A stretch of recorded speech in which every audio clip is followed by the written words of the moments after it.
நான் ஒரு விஷயத்தை செய்ய நினைக்கிறேன், ஆனால் அதை என்னால் சரியாக செய்ய முடியல, ஏதோ காரணத்தினால அதை கைவிட்டுட்டேன்னு சொல்கிறீங்கல்ல. ஒரு வேலையை செய்யும் போது முழுசாக ஃபோக்கஸ் பண்ணாமல் அதுலேருந்து டிஸ்ட்ராக்ட் ஆகிறீங்கல்ல. படிச்சுட்டு இருக்கும்போது என்னால் புரிஞ்சிக்க முடியலன்னு சொல்லி புலம்புறீங்கல்ல. உங்களோட கோல்ஸ் அச்சீவ் பண்ண முடியாமல் கன்ஃபியூஷன் ஆகி பாதியிலே நிற்கிறீங்கல்ல. அப்படின்னா this video is right for you.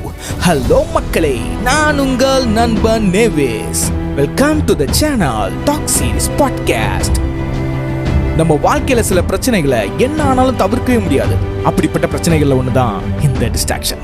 நம்ம முக்கியமான விஷயத்தை பத்தி சிந்திக்கும் போதும் பேசும்போதும் சில இடங்கள்ல ட்ராக் மாறி சம்பந்தமே இல்லாத பத்தி பேசிக்கிட்டும் யோசிச்சுக்கிட்டும் இருப்போம். நம்ம வீட்டுல இருந்து வெளியே கிளம்பும் போது எல்லார்கிட்ட இருந்தும் ஒரு வார்த்தை வரும், பார்த்து கவனமா போ. அதே மாதிரி எதை செஞ்சாலும் கவனமா பண்ணுன்னு சொல்றத கேள்விப்பட்டிருப்போம். ஏன் ரோட்ல போகும்போது கூட நில் கவனி செல் அப்படின்னு தான் போட்டிருப்போம். ஏன்னா சின்ன டிஸ்ட்ராக்ஷன் கூட நம்ம உயிரை குடிச்சிடும். ஒரு ஊர்ல ஒரு ராஜா இருக்காரு. அந்த ராஜா ஒரு நாள் அமைச்சர்களையும் தன்னோட 3 மகன்களையும் அரசவைக்கு அவசரமா வர சொல்றாரு. அரசவையில ஒரு அமைச்சர் ராஜா கிட்ட, அரசே, எதற்காக இந்த கூட்டம் என்று தெரிந்து கொள்ளலாமா அப்படின்னு கேட்கிறாரு. அதுக்கு அரசர், எனது வயது முதிர்ச்சி காரணமாக நம் ராஜ்யத்தை ஆள அடுத்த அரசரை தேர்ந்தெடுக்க உள்ளோம் அப்படின்னு சொல்லிட்டு அரசரை தேர்ந்தெடுக்க ஒரு போட்டி அறிவிக்கிறாரு. ராஜ்யத்திலிருந்து பல மைல் தூரத்தில் உள்ள ஜவாரி மலை உச்சியில இருக்கிற ஒரு கோயில்ல நீங்க போர் புரியறதுக்கும் நாட்டை ஆள்றதுக்கும் ஒரு மாய வாள் ஒன்று இருக்குது. அந்த வாளானது சித்தர்களால் தவம் இருந்து பெறப்பட்ட மந்திரங்கள் நிறைந்த வாள்.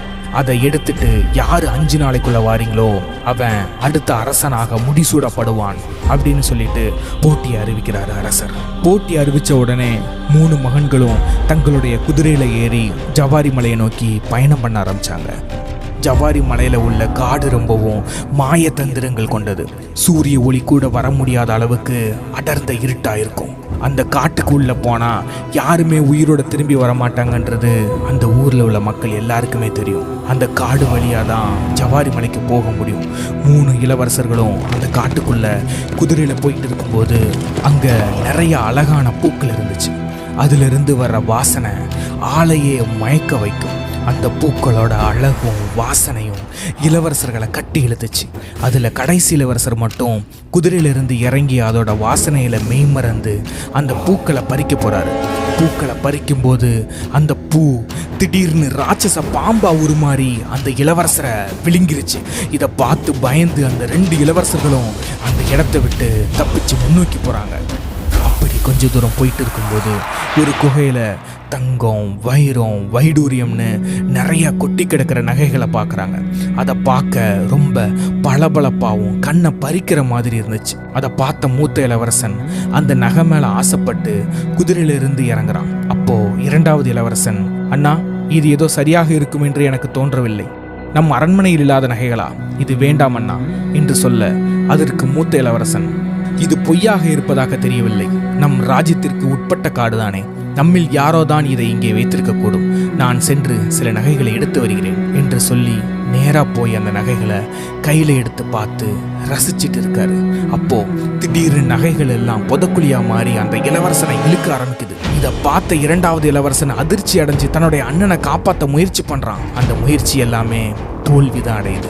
அதுக்கப்புறம் தனியா பயணிக்கிற அந்த இளவரசன் மலையோட உச்சி அடையிறான். அந்த இடத்துல அழகான ஒரு இளம்பெண் அரைகுறை ஆடையோட அவன் முன்னாடி வந்து உதவி கேட்குறா. அந்த இளவரசன் அந்த பெண்ணோட அழகை பார்த்து மெய்மறந்து குதிரையில உட்கார்ந்துருந்தான். அந்த பொண்ணு மேல இருந்த தான் பார்வையை எடுக்க முடியாத அளவுக்கு அந்த பெண்ணோட அழகு இருந்துச்சு. அந்த அழகு அவனை சுண்டி இழுத்துச்சு. அவ அழகுல மெய்மறந்து குதிரையிலிருந்து இளவரசர் இறங்கும்போது திடீர்னு தன்னோட குதிரை கணைக்கவும் இளவரசர் சுயநினைவுக்கு திரும்புறாரு. அழகு ஆபத்தானதுன்னு தெரிஞ்ச இளவரசர் குதிரையிலிருந்து இறங்காம அந்த பொண்ணை கடந்து முன்னோக்கி போக ஆரம்பிச்சாரு. பல மணி நேரம் பயணத்துக்கு அப்புறம் அந்த மலை உச்சியில இருக்கிற கோயில் அடைஞ்சாரு.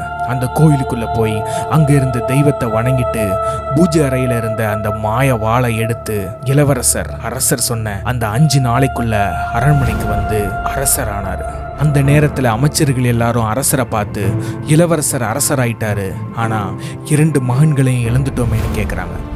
அதற்கு அரசர், நம் ராஜ்யத்தையும் மக்களையும் ஆள திறமைசாலிகளாக மட்டும் இருந்தால் போதாது, அனைத்தையும் கவனமாக கையாளுபவனாக இருக்க வேண்டும்.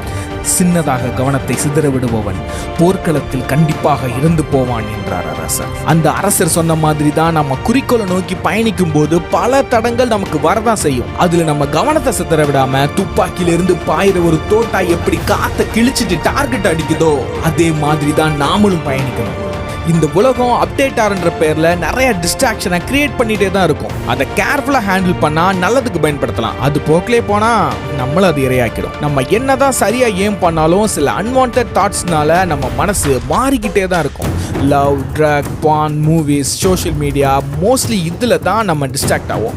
குறிப்பாக நம்ம ஸ்டடீஸில் கூட இது பெரும்பாலும் நடக்கும். படிக்கும்போது நோட்டிஃபிகேஷன் சவுண்டு வந்தாலே நம்ம டிஸ்ட்ராக்ட் ஆகிடுவோம். மேக்ஸில் கவனம் இல்லாமல் நம்ம மிஸ் பண்ண சின்ன சின்ன வேல்யூ தான் தப்பான ரிசல்ட்டுக்கு காரணமாக இருக்கும். நீங்கள் சொல்கிறதெல்லாம் சரிதான், பட் எப்படி இதை சரி பண்ணுறது, டிஸ்ட்ராக்ஷன்லேருந்து எப்படி வெளியே வர்றதுன்னு கேட்டிங்கன்னா அதுக்கு என்கிட்ட 3 வழி இருக்குது.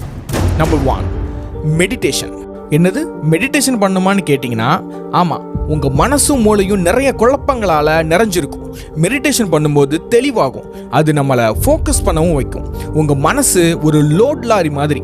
அதில் வெயிட் ஏற ஏற லாரியால் மூவ் பண்ணுறது கஷ்டமாக இருக்கும். அதே மாதிரி தான் உங்கள் மனசும் நிறைய ப்ராப்ளம்ஸ்னால குழம்பி போய் இருக்கும்போது அதை தெளிவாக்க மெடிடேஷன் ஹெல்ப் பண்ணும். என்ன மெடிடேஷன் பண்ணால் ஃபோக்கஸ் கிடச்சிருமா அப்படின்னு கேட்டிங்கன்னா ஆமாங்க, ஆனால் அதை தொடர்ச்சியாக செய்யணும். சின்ன விஷயம் பெரிய மாற்றத்தை தரும்.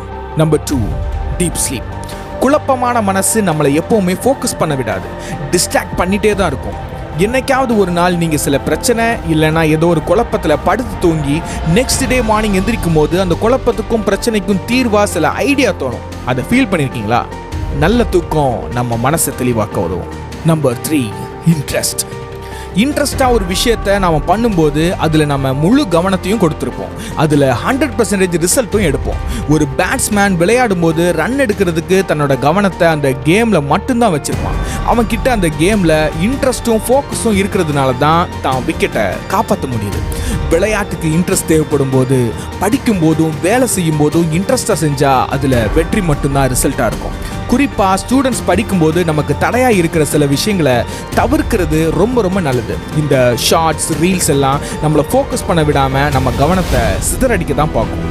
இது நமக்கு கஷ்டமாக தான் இருக்கும். ஏன்னா இது நம்மளோட லைஃப் ஸ்டைலாகவே மாறிடுச்சு. முழுசாக தவிர்க்க முடியலனாலும் அதுக்குன்னு நிறைய நேரம் எடுத்துக்காம ½ an hourல முடிக்க பாருங்க. அதுலேயே மூழ்கி இருக்க வேண்டாம். குறிப்பாக படிக்கும்போது அதை நம்ம கிட்ட இருந்து விலக்கியே வைப்போம். ஒரு வில்லம்பை கொடுத்து மரத்தில் இருக்கிற கிளியை குறிப்பாக்க சொல்லும்போது குரு எல்லார்கிட்டையும் உனக்கு என்ன தெரியுதுன்னு கேட்டார். எல்லாருமே கிளை தெரியுது, வானம் தெரியுது அப்படின்னு சொல்லும்போது அர்ஜுனன் மட்டும் கிளியோட கண்கள் மட்டும்தான் எனக்கு தெரியுதுன்னு சொன்னார். அதனால தான் வில் வித்தன்னு சொல்லும்போது அர்ஜுனன் பேர் மட்டும்தான் நமக்கு ஞாபகத்துக்கு வரும்.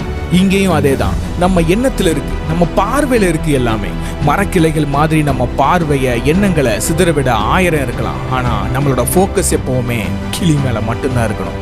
குதிரைக்கு கண்களில் திரையிட்டு மறைச்சாதான் அது தன்னோட பாதையை விட்டு விலகாம நேரா போகும். அதே மாதிரி உன்னுடைய பாதையில நீ போயிட்டு இருக்கும்போது சைட்ல நிறைய பாதைகள் தெரியலாம்.